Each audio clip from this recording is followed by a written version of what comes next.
Halloween, ladies and gentlemen, I'm the best looking guy you've ever seen in spandex, the lethal protector of Bloodhaven, Nightwing, and today we're going to talk a little bit about these elections coming up on Tuesday.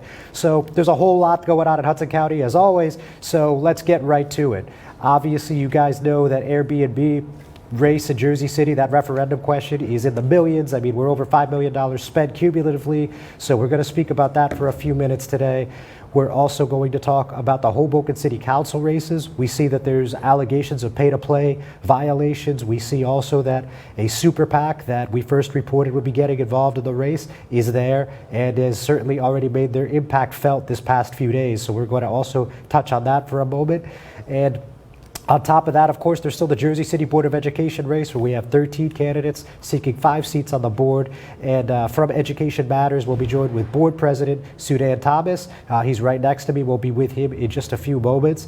And also, you guys saw that bombshell lawsuit that was filed at Hudson County Superior Court on Monday, where Deli Flores, who's a pastor in Union City and is also a part-time Board of Education employee, made allegations that State Senator and Mayor Brian Stack made unwanted sexual advances on her back in 2006, and the rest of the lawsuit revolves around political retaliation, claiming that she was unable to be promoted because she did not support Stack in his political activities. So with all that in mind, we're going to jump, and we're going to be right back here with Mr. Thomas. Just stick with us for a moment.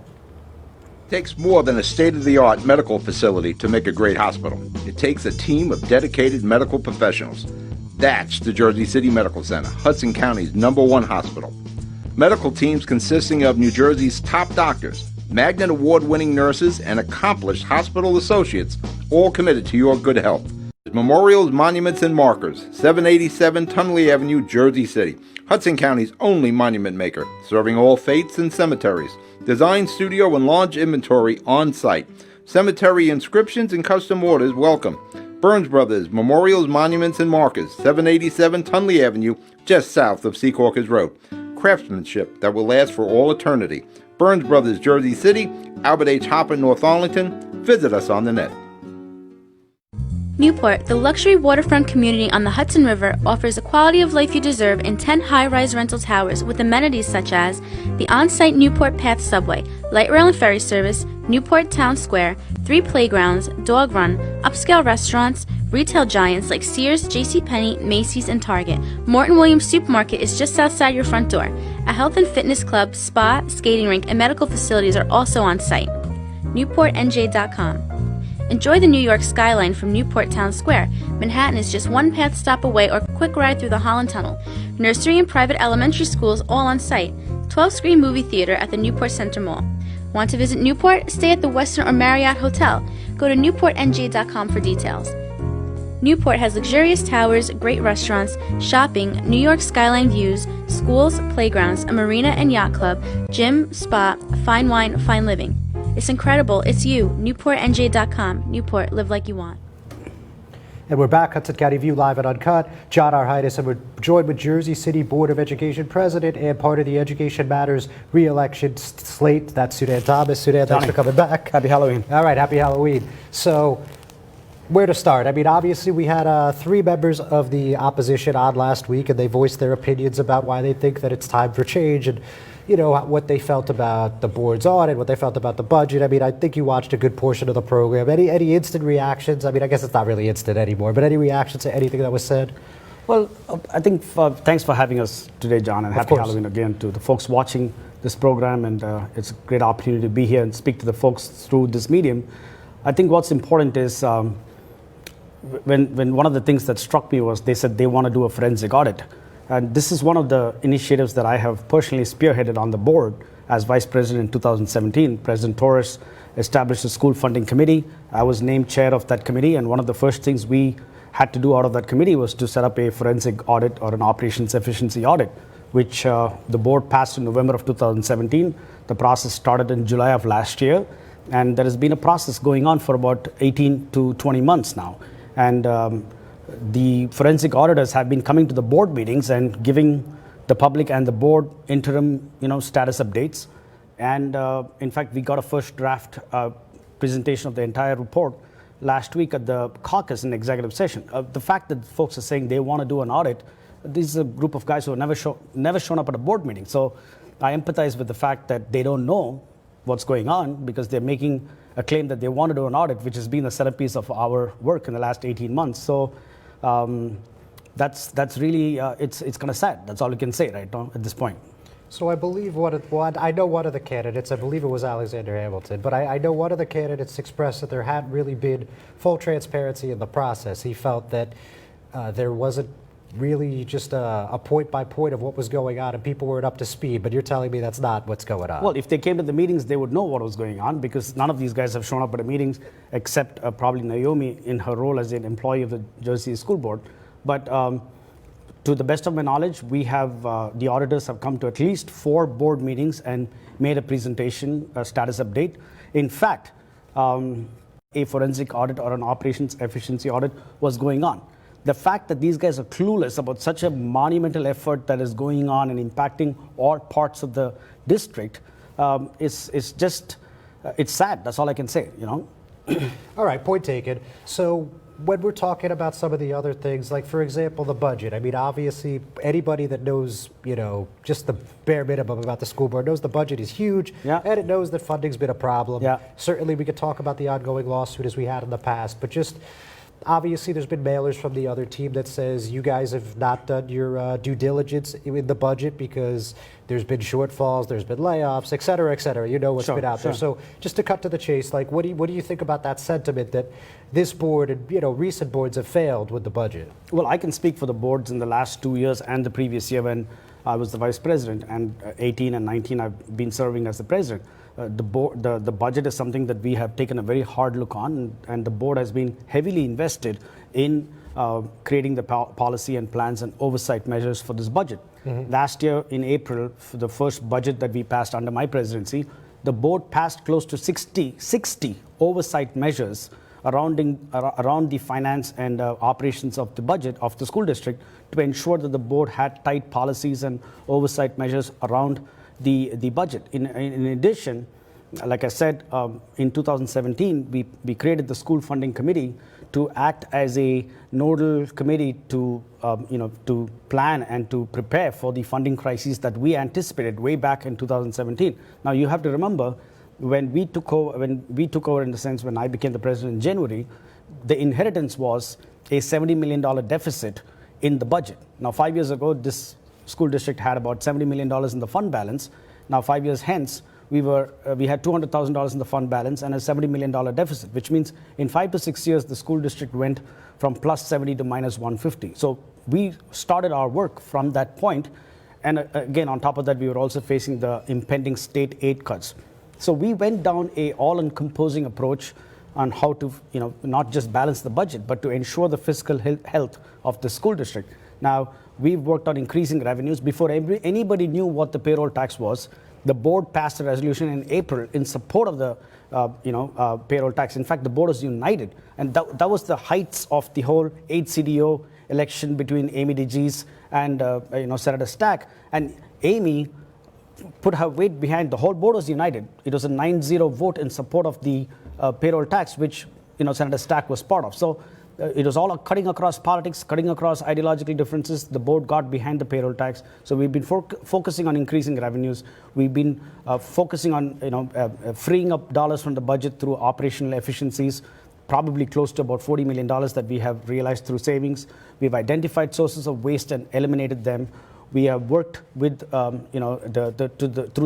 the New Jersey state legislature. I have personally testified in every Senate and Assembly Finance Committee in the last 3 years, fighting and advocating for full funding for the Jersey City School Board. And in addition, we've also pursued the legal challenges with the state because we believe that in New Jersey, the Constitution mandates thorough and efficient education, and the state is the agency who's the guardian of the Constitution. Now, a lot of folks criticize our legal moves, but John, here's the history of our nation.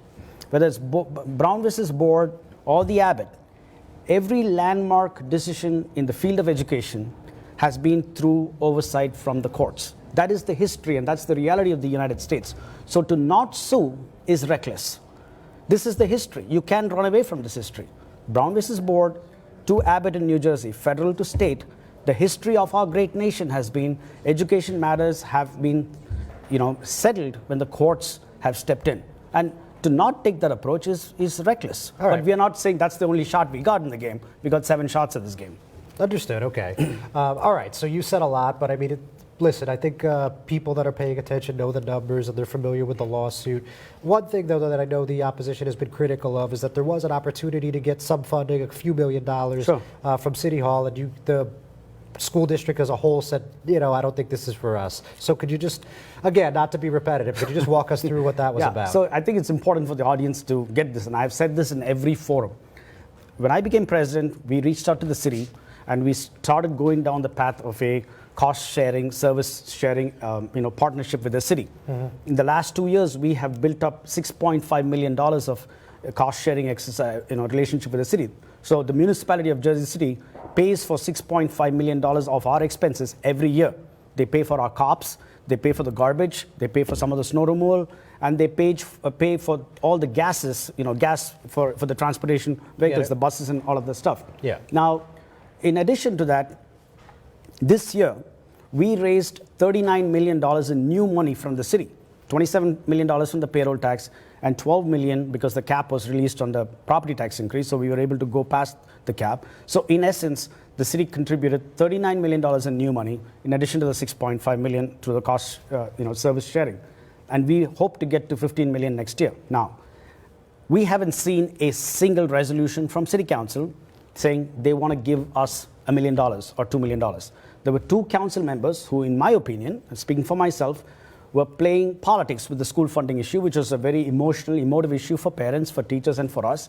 And they kept saying, we are ready to give you money, but we haven't seen one idea, one solution from City Council. I made this perfectly clear to Rolando, Council President, James Solomon, all these guys. Hey, if you want to give us money, give us a plan wherein you will give us money every year. For instance, I gave them a solution. I said, hey, the payroll tax, we don't get the entirety of it. A portion of it gets diverted to charter schools. I said, why don't you guys take a position and say the city will make good to the public schools for the charter school diversion. Well, they also said that they couldn't really introduce any sort of legislative measure because the board wasn't having a conversation with them. No, I had conversations with them, with Rolando, with James Solomon. I mean, I'm speaking broadly, but you know what I mean. It's just not true, because the board has a legislative committee that meets with the mayor and the council members every month. This meeting happens every month, and we are in communication on how to increase cooperation between the city and the Board of Ed. On this side, you had 2 council members advocating for the city to release funds, but we didn't see any ideas. And one part of the portion was they would be giving us money at the expense of job layoffs or the city. You can't rob Peter to pay Paul. So we didn't see any concrete solution. But I did tell them, if you want to give us money, make sure that money comes every year. Because, for instance, John, let's just say the city council gave us $1 million, and we were able to hire 15 employees with that $1 million. Next year, if the city council cannot give us $1 million, what are we going to do? We're going to lay off those 15 guys? It's not a sustainable solution. The cost-sharing program, that partnership that we have with the city, it's a predictable, it's a well-thought-out program. And I think what we should be doing is increasing that share of the city's contribution to our budget. And I think that's the best way forward. Everything else that these guys talk about is fugazi, because we haven't seen a single plan from Rolando or James Solomon. These are the 2 council folks who have been saying. James Solomon came and spoke at our board meeting, and I've been very clear. Give us a clear plan and we'll run with it. But the mayor is sitting there and giving us real plans, concrete actions. Our buses are getting city. I didn't even know the city had its own fuel, like a gas station. I don't know if you know that, but the city has its own gas station. I didn't know that. Yeah, they have it inside the DPW building, and they fill the gases for the buses and the vehicles of the school board right now as part of our partnership. And that's how you build sustainable partnerships, not like one-shot deals. That's just to put yourself in the spotlight, and so it doesn't serve us. At this point in time, the board would not be interested in any one-shot deals, whether it's from the city or anywhere else. Would that be a fair statement? So donations are welcome, okay? We get grants, we get donations, all of that stuff. But when the city is saying that we want to help you with the budget, the city can take a stand and say, we want to donate money to you, okay? We see you running a program and we want to give you dollars for that. That's, yeah, of course, listen, anybody who wants to give $1 to the school board, I'll be the first one to go and stand there. But if you're trying to help us with the budget, that has to be a replicatable solution. Otherwise, it's not going to be there next year. Understood. Get your breath for a second. We're going to take a quick break, and we'll be right back with Sudhan Thomas.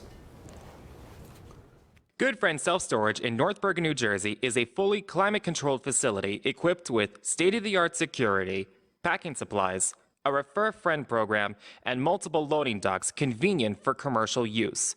Located just off of Route 3 at 4301 Tunnelly Avenue, Route 1 and 9. Call 201-867-2444 or visit us on the web today. Good Friend Self Storage. Let us be your good friend. Consumer Carpets, 3408 Kennedy Boulevard in the Jersey City Heights, your one-stop store for residential and commercial floor treatments, carpeting, linoleum, tiles, laminates, hardwood floors, area rugs, remnants, all major brands, all in stock. Free estimates, same-day installation. Consumer Carpets, it's savings, selection, installation. Credit cards and debit cards accepted. Financing available. Consumer Carpets, price to fit your budget, installation to fit your schedule. On the net at consumercarpets.com. Consumer Carpets, Jersey City, 201-792-2712. Panapinto Properties, Jersey City. Shaping the workplace with state-of-the-art office space and an address your company desires. Building residences that define your home environment. Adjacent to all modes of transportation. On-site parking available.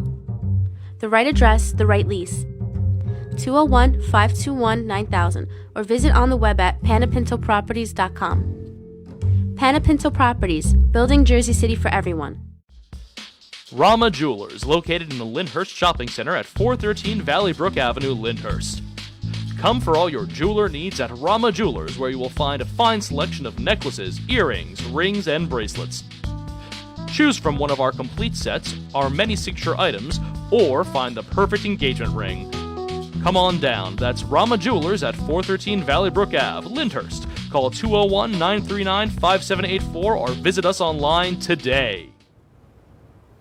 All right, Hudson County View live at Uncut. John R. Heides, and we're back with Jersey City Board of Education President Sudhan Thomas. So you were doing the work of 5 men and women today. Apparently, it's just going to be you, but I think you'll survive. I guess we'll find out in 10 minutes or so. Yeah. So look, now when I spoke with Anthony Sharperson last week, someone from the other ticket, obviously, he said that the biggest difference between his team and your team is integrity. So what's your initial reaction to that? Well, it's very easy for folks who have never shown up in a board meeting, who have never advocated for a single idea or an issue for the school board or for the 33,000 students who attend the school district to read off a script.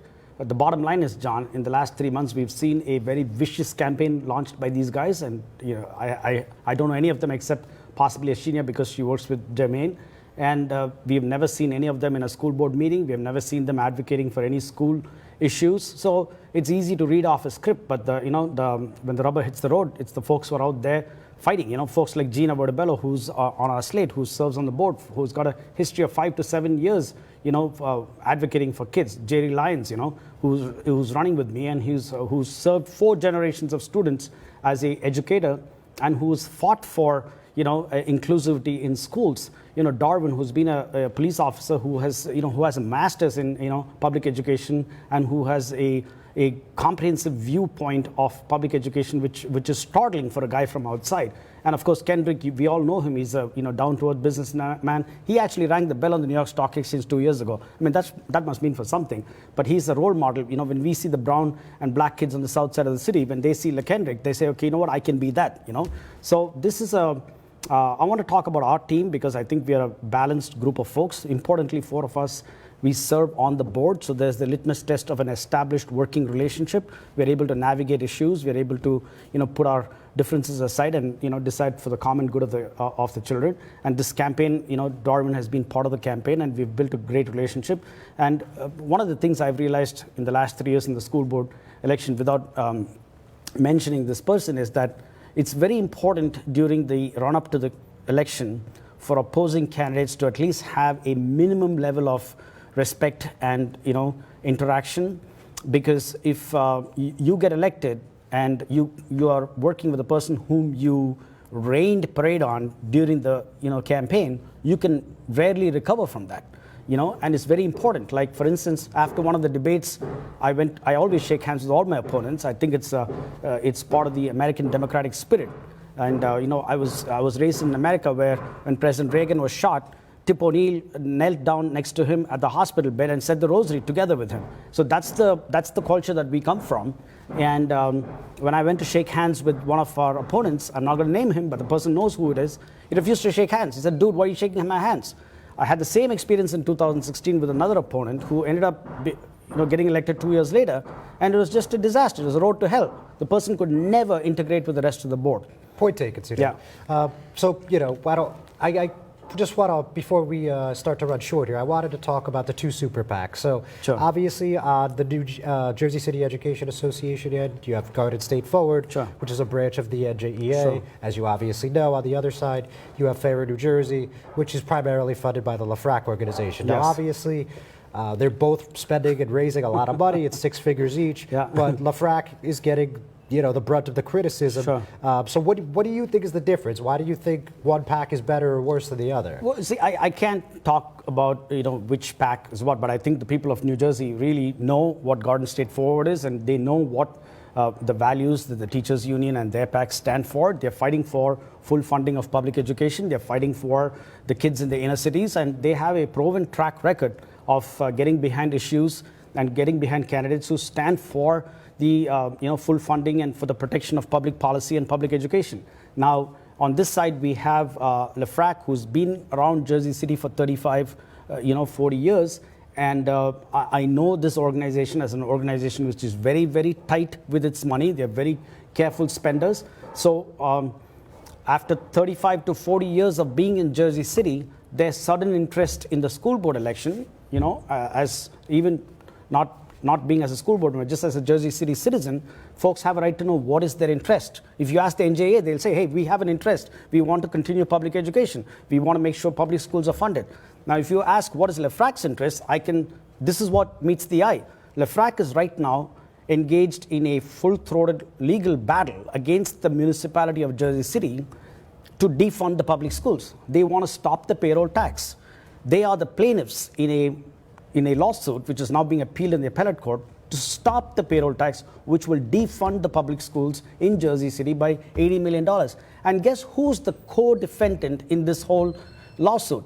It's the NJEA. The NJEA is a co-defendant with the municipality of Jersey City, fighting in the courts to ensure full funding. I think it's an open and shut, it's cut and dry. These facts are not in dispute. Right. The other side has said they're not beholden to any special interest. As you know, the PACs and the organizations can't communicate, just like you guys can't communicate with the NJEA. They said they don't owe anyone anything, and they're independent thinkers. I mean, your take on that? Well, talk is cheap, but at the first debate at the Bethune Center, one of the change for condos slate person, one of the candidates said, we have to embrace the developers. And I've never heard that statement in any school board election, community forum or debate in the last 5 years. Likewise, another one of their members advocated for approving abatements which have 100% funding for schools. Now, John, there is no such thing that exists in the whole wide world where there's an abatement which is given which has 100% funding for school, except one. There's an application right now by LaFrac for 700 Washington Boulevard.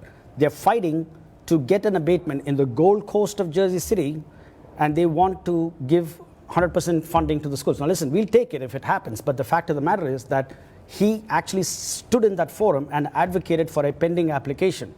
Now, so in fairness, the school board, if they want to maintain and they want to improve and increase their facilities, they have to work with the developers in some capacity, right? We have a great relationship with the developers. We are right now we are working with a downtown developer who's giving us about I think about 20,000 square feet of raw space for the pre-K3 and pre-K4 kids in downtown, because we have a choke point there in terms of enrollment. We have a great relationship, but we are not beholden, and we are not funded by them for elections, and we are not taking their causes and fighting for their causes as these guys have been doing.